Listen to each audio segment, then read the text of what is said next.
So iOS 18 Developer Beta 4, the update has been out for a couple of days now, and by the way, the second public beta is also now available. But in this video, as per usual, I want to come back and share with you guys additional new features and changes that I've come across after using Beta 4 for a couple of days. Now, I want to talk about the expected release date for the next beta as well towards the end of this video, but I want to start off with some of the changes with a new splash screen happening within the fitness application. So after updating to Beta 4 and I jumped into the fitness app, I got this new splash screen that you see here, basically giving me a quick description of everything that's new within the fitness application. So if you're running Beta 4, you can jump into the fitness app and you may see this new splash screen pop up for you as well.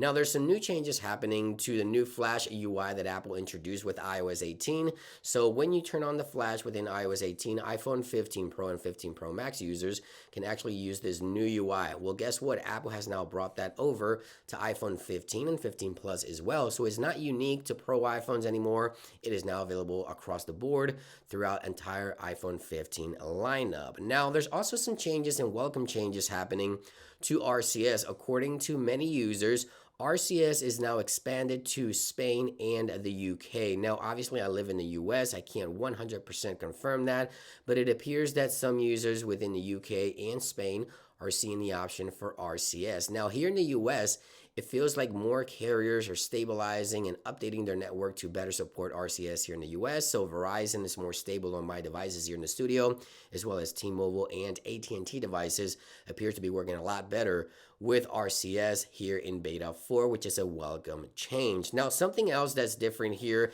if we jump into settings just for comparison here, if we jump into the settings option here in Beta 3 versus Beta 4, can you tell one of the new options available right there is the new iCloud option. So we now have quick access to iCloud settings right here. You see that you have your iCloud settings, all your saved iCloud data. Of course, you can manage your plan and everything else in between. Now, this was previously obviously available when your iCloud settings, but you now have the option for quick access right there within the settings application, which is a welcome change. Now, something else that's new is new preserve settings within camera. So if we go to preserve settings, we now have a new preserve option for control menus. So now it will show you the actual controls that you were in, preserving those tools for you so you don't have to go back and forth through the menu when you're using the camera on your iPhone. And now something else I noticed that's new here within the actual app library is that you now, instead of having this little eye icon in front of the folder, it is more discreet. So you see right there, this is a Beta 3 and obviously a Beta 4 here on the left. So instead of having that eye in the middle of the actual folder, you just have nothing showing for the hidden apps within the folder for the app library, which is also a welcome change. Now, minor changes are happening here within Control Center as well. So if you go to add additional controls, some of these controls have been refined. For example, the clocks right here, we have different glyphs. So let me show you here in comparison to the previous beta. So let's go into the menu here, show you the clocks options, and you see that some of these glyphs have been updated slightly from Beta 3 to Beta 4. So minor changes happening across the board here.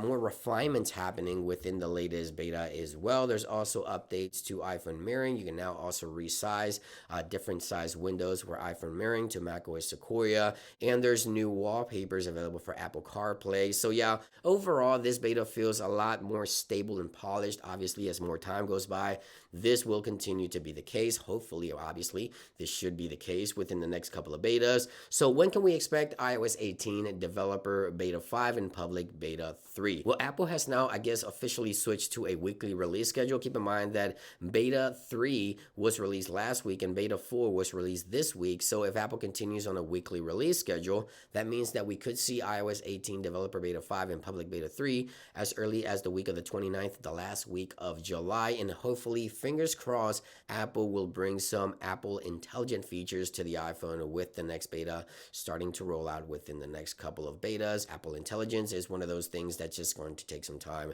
in order to get it right. And thank you for watching this quick update, iOS 18 Developer Beta 4. It feels polished, it feels nice. I'll give you guys a quick update in regards to battery and everything else in performance-wise in the next couple of days, so make sure to subscribe and stay tuned. Thank you for watching, and I'll see you guys on the next one.